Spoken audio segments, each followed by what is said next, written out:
Hi, I'm Shannon. I'm a keeper here at Auckland Zoo and I'm part of the Animal Experiences team. The focus of our team really is to bridge the gap between visitors and the animals that they come to see here at the zoo. We want them to come in and have a really close encounter, which we hope will get them excited about the animals and really passionate about the species that they're seeing, and also about their habitat in the wild, really being inspired to make a change in their own lives as well.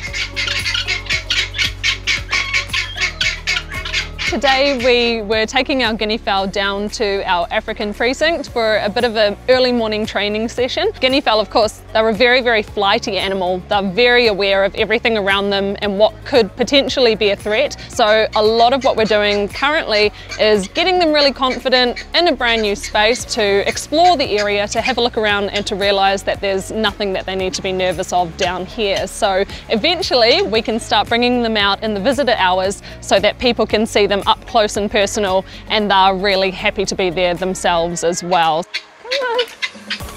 There we go. The whole process of training the guineafowl really began with, initially we needed to go out and collect some guineafowl eggs. So we actually do have a free-ranging flock of guineafowl here at Auckland Zoo, and they are very, very good at laying eggs. Unfortunately, they don't seem to be very good at raising chicks. We don't have very much success there. It was really, really interesting for me. It was the first time I've ever been part of incubating any sort of eggs before, and there's a lot that goes into it. I remember getting to the point where I couldn't actually believe that guineafowl could just sit on eggs and a chick would hatch, because on my end I was having to focus on all the parameters. I needed the humidity to be perfect, the temperature to be perfect, I needed to turn them at the right time. So as soon as they started hatching out, basically my very, very first thing that I needed to focus on was getting them comfortable with hands. So hands for a little tiny guineafowl are very big, scary things coming into their space. So once they were used to my hands meaning food, I could start working out what was their favourite food and working from that. Everything I had read told me that guineafowl were obsessed with mealworms. So I tried so hard every single day to get my guineafowl to eat mealworms, and they would not touch them. They were almost afraid of them. And then it turns out that what they wanted to eat was silver beet. And not even silver beet, the leaves, but the stalks of silver beets. So every time I would offer them their favourite food, I would do the shaker. Once they knew that the shaker meant something exciting, I could start moving on to getting them to start following me to get to the food. I would just move small distances and I would use the shaker, and they would all run over and then eat the silver beet from my hand, until eventually we found our way to Africa.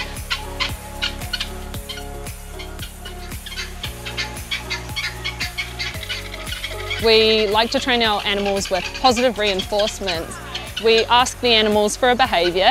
With the guineafowl, I'm asking them to follow me. If they do so, then I'm going to give them their favourite food. So every time they do that, they're rewarded with something very exciting. They're more likely to do that again in the future. But what that means is, on any given day, if they don't want to do that, that's absolutely fine as well. They don't have to. It is their choice.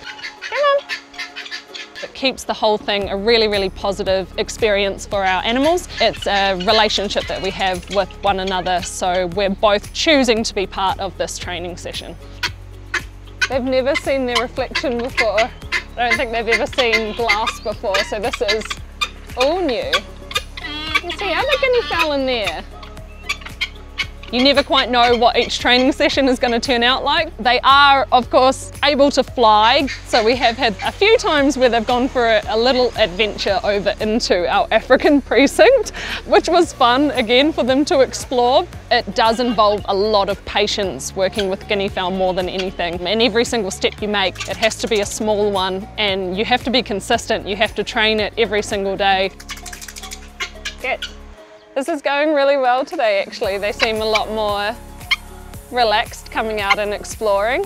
It's good to see. They seem to be having a pretty good time. Hi. Is that good? It is one of my absolute favourite parts of my job, is being able to be part of that connection. I think just in general, if people were more connected with nature and their environment, people are going to become more and more passionate about wanting to conserve the environment that we have and making sure that it is going to be around for our future generations, and just really wanting to do their part to conserve wildlife as much as possible in the future.